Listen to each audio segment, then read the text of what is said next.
जन्म नाही पुन्हा।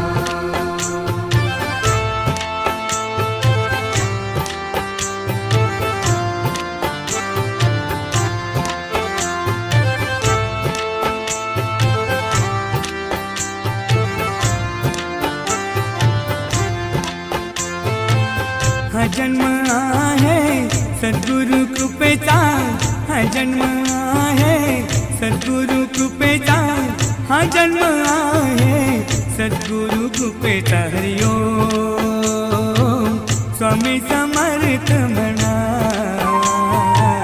हा जन्म